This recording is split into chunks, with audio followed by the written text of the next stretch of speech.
First, Glorioski. Okay, I'm pleased to be joined by Senator Cantwell. We expect Senator Stabenow to be here any minute.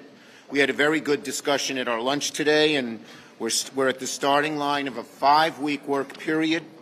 Democrats are focused on making it as productive as the last work period, which was extremely productive. We'll continue working on legislation to lower costs and improve Americans' daily lives. That's one of our primary focuses. We're pushing legislation to lower the cost of putting food on the table, fight price gouging at the pump, keep the cost of insulin affordable, relieve supply chain crisis, and increase competition through antitrust enforcement. In all those ways, just take the Just take the example of the oil companies. They made record profits this year, more than they ever have. I think it's over $200 billion for the top companies, and yet they did record stock buybacks. Here, price of oil is going way up,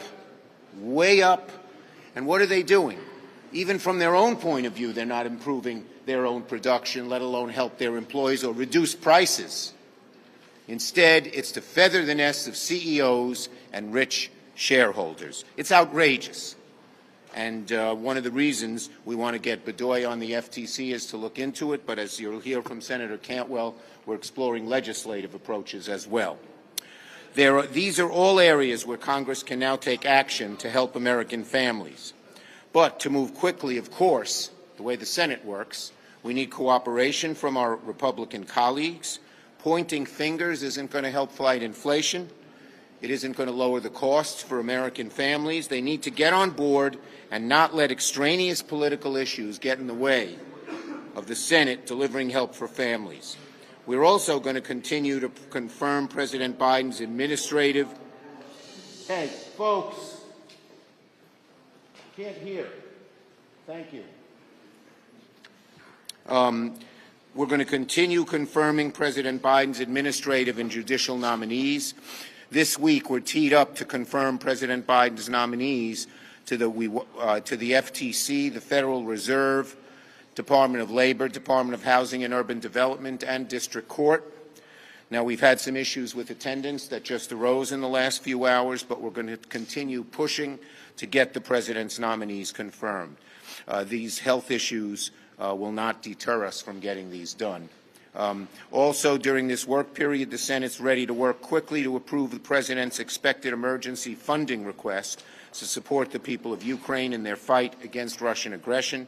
Once the President makes his request to Congress, approving additional aid for Ukraine will be a priority. I expect both sides to work in the same bipartisan way we did the first time to get a Ukraine supplemental done. So we got a lot to do. Let me call on, who's more senior? You came the same year.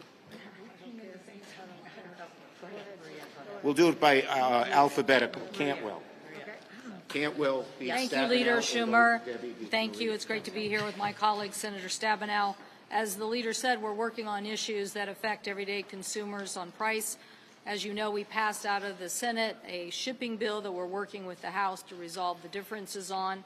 This is very important because shipping costs have accelerated greatly and have raised costs on average Americans. We also are working on trying to get the chip and the competitive bill to conference because that particular issue is also causing everything from used cars to appliances to everyday products that consumers need to be more expensive.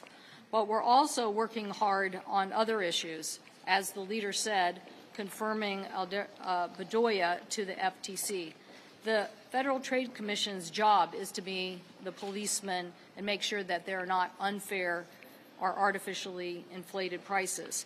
We know that when it comes to the issues of drug pricing, something that we've talked a lot about and are going to continue to talk about, the price of insulin has tripled over the last 10 years from $230 to $735 per patient per month. And so that is why the Federal Trade Commission has tried to open an investigation but has had a tie 2-2 vote on the FTC. So believe me, Democrats want to get Mr. Bedoya appointed as soon as possible to break that tie and to move forward on investigating this important issue. We also want to move forward We had a hearing on the dark market that exists in the spot oil market. As our witness testified before the Commerce Committee 2 weeks ago, it is a gaping hole. We believe there needs to be more transparency in the spot oil market, and we are working on legislation to try to close that loophole and give consumers some understanding there is someone looking at the high prices, particularly when you have prices on the West Coast as high as $7 in California and big differentials in other parts of the country. Thank you. Senator Stabenow. Well, thank you. Stabenow, beginning with S. Yes, I'm so glad that the leader knows the alphabet, so thank you so much. On certain days. Well, good afternoon. I just want to step back for a moment. I think it's so important as we talk about the things that we're doing this work period, the things that we've gotten done in the last year, to recognize again that President Biden, the new Democratic majorities, were left a big mess in terms of what's happening on COVID, loss of life, children not being in school, all of our small businesses, restaurants, others being threatened, and so on. Step by step, we are moving forward to address that. And I also want to note that when our Republican colleagues talk about the national debt, 30% of the entire national debt was created in 4 years by Trump. Over $4 trillion. So we continue to move forward. When I hear them, all I hear is they're complaining we're not cleaning up their mess fast enough. So now the next step is really fixing supply chains and bringing down costs and attacking price gouging. And once again, Republican colleagues talk about inflation, but where are they in working with us to be able to lower costs for Americans, including at the grocery store? And that leads me to what we did in the Agriculture Committee today. First of all, there are just 4 large multinational meat processing businesses that control 85% of the supply. 3 of the 4 are foreign companies. So when we look at this right now, the big guys are muscling out the newer, smaller meat processors who simply can't compete, which leaves both farmers and families in a very difficult situation. Lack of competition threatens our food security. We witnessed that during the pandemic. We saw empty shelves. At the same time, major meat companies saw record profits. And we know that price gouging does exist. So that's why the President, Senate Democrats are doing things to focus on this. The President has a plan. He's moved forward. We have the American Rescue Plan, investments to create more competition with small and regional processors, which, by the way, every Republican voted no on the American Rescue Plan. And in the committee today, we took up a hearing on 2 bills to lower costs, Senator Tester's bill to create Meat and Poultry Special Investigator Act and a bipartisan Cattle Price Discovery and Transparency Act to help our ranchers get a fair price while consumers are not gouged at the supermarket. I would just say that Republicans talk and talk and talk, and we act and act and act. That's what we do, and we're going to continue to lead these efforts that are related to price gouging that is causing the incredible prices that people are having to pay. Okay, Senator S. I'm ready for Q's. Go ahead. There's been a lot of concern from some of your moderate members and those up for re-election about Title 42 and the administration's decision to overturn that at the end of May. Do you think that decision should be delayed? Look, the bottom line is, let me say this about Title 42. Number one, no, it shouldn't be used to hold up important things like COVID aid, number one. And number two, we're going to be working through this to see if we can come to a position that our caucus can agree on. There's divisions there now. Yes, next.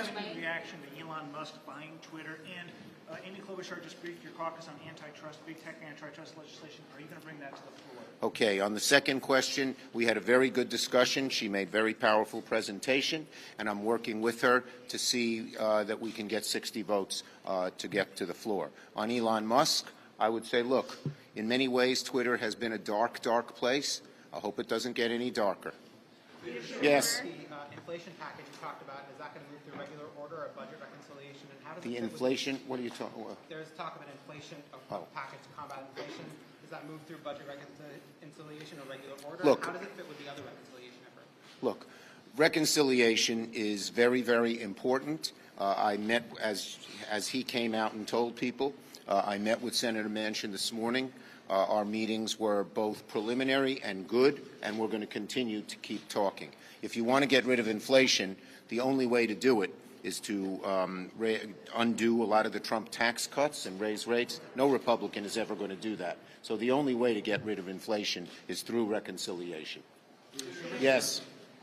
Earlier this month, a report from the San Francisco Chronicle raised questions about Senator Dianne Feinstein's memory, including 3 Democrats raising concerns about this. Have any of these senators approached you about this? No. Are you confident in her ability to serve? They have not. I've had a good number of discussions with Senator Feinstein, but I'm keeping them to myself. Yes. Go ahead. We'll give you both. Okay, thanks. Who's his name first alphabetically? Begins with an H. Ukraine H. supplemental. Right in the middle. Yeah. So are you planning on putting the Ukraine supplemental as a standalone on the floor, or are you going to proceed with carrying it with international? Look, we think COVID aid, both international and domestic, is very, very important. Let me say this. There's been reports, accurate as best I can tell, that a lot of some of the therapeutics, which are such an important part of the COVID relief, were developed, most of them were developed in America by American companies. But since Congress, blocked by Republicans, hasn't acted, these companies are very tempted to sign contracts with other countries. God forbid we have another variant that's fairly virulent. We need these therapeutics, but they're all going to other countries, even though they were made here, created here, and manufactured. So I would urge our Republican colleagues to pass COVID relief ASAP. It's very risky for the health of the American people for them to be playing political games with it. Last one. Senator Manchin said earlier today there's not going to be a revival of Build Back Better. What do you think is feasible in reconciliation? I said what I'm going to say about my discussions with Senator Manchin and about reconciliation. Thank you very much.